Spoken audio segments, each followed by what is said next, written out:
Joey King stars as a princess who is kicking butt, and you can't even really say taking names. She doesn't care about the name. She'll just kick your butt. Let's talk about Hulu's The Princess.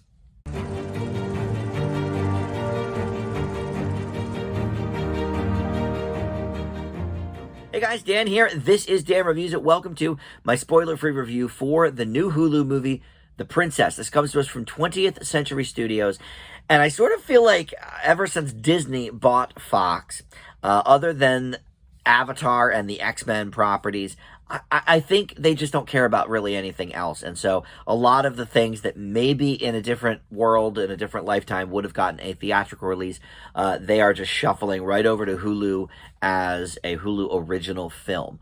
So, I mean, look, could this have been a success at the box office? Probably not now, not post-COVID anyway. So I think it's all right that it's streaming. But I just noticed many of the streaming originals on Hulu are coming to us from the 20th Century and the Fox Studios. And I think that, might be Disney's plan to sort of push them off to the side. Other than Bob's Burgers, I can't think of any major Fox release in the last, few months. But anyway, all of that aside, this might fit just as well on Hulu as opposed to the big screen because, it has some issues for sure. So before we get into my review, though, I do want to welcome you into Dan Reviews It. Thanks for finding this video and my channel. Would love to have you aboard as a subscriber, too. So think about doing that if you're not one of my subs already. So this movie stars Joey King, like I mentioned. She is most known recently, I guess, for the Kissing Booth films. But I first took notice of her, I would say, probably in Oz the Great and Powerful. She did a voice as like a porcelain doll. That was about 10 years ago. And then, every year she's in, a couple of movies. But I would say most recently she's known for those Kissing Booth films, which were not that good. I recently reviewed the third one unfavorably. But, she is always a charismatic presence. And she carries that along with the princess. So in this movie, she is an unnamed princess. We never find out who she is or anything. Just she's known as the princess. And that's what she refers to herself as well. But she basically is about to wed this jerk-off, and she says, no, I don't want to do that. So she is kidnapped and locked in a tower in her father's castle. And that's sort of where the story starts. These two guards come in to check on her, and we can also presume they're going to rape her. And so she decides she's had enough of this and decides, nope, not today, and I'm going to kick everybody's butt, from here to the rest of the castle. So that's sort of the basis of the story. A few positives I will say before we get into the several negatives of this movie. So Joey King is a likable presence. She really is. Now, I don't know. I definitely bought her as the princess, but did I buy her kicking everybody's ass, all across the town? These big, beefy dudes, when you see someone who is a little more, let's face it, grown up and a little more jacked, like a Charlize Theron, okay, sure, that makes sense. Or Halle Berry, all right. Joey King can't be more than like young 20s. I don't even know if she's quite 21 yet. I would have to look that up, but she still looks like she's, 14, 15 years old. She's got that baby face.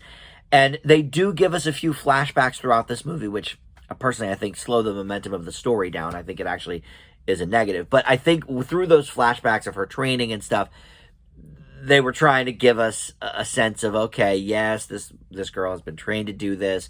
She can really, kick butt. Okay, we get it. I don't know if I still bought it, to be completely honest. But I will say the kills are pretty cool. There's a lot of really cool kills here. The fight sequences are, well choreographed. Again, there's a couple negative caveats there. I think they rely on slow motion too much, which tends to be the kind of case with these movies.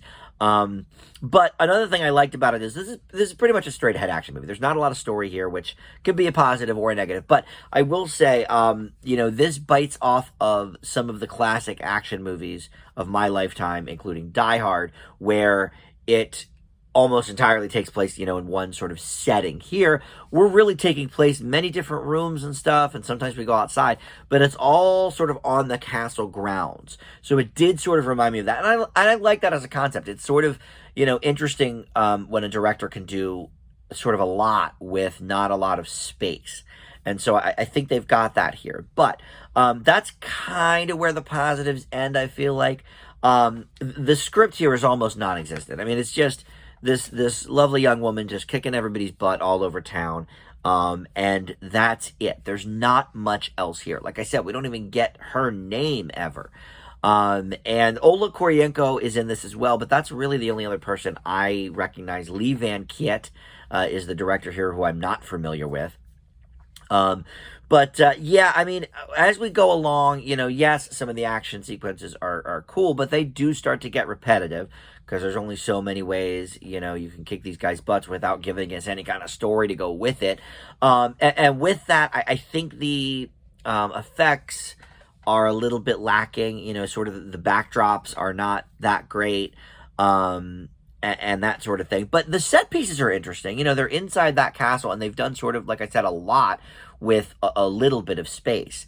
And so there's different interesting set pieces. But yeah, overall, I would say, because of the complete lack of a narrative story, really, okay, we get it, and we're rooting for her. At least I did, because obviously, it's 2022. This doesn't take place then, but in a 2022 lens, it's like the idea of a forced or arranged marriage is like insane, right? To the Western world. So, all right. So we hate that part, and we want her to be the victor and just kill everybody.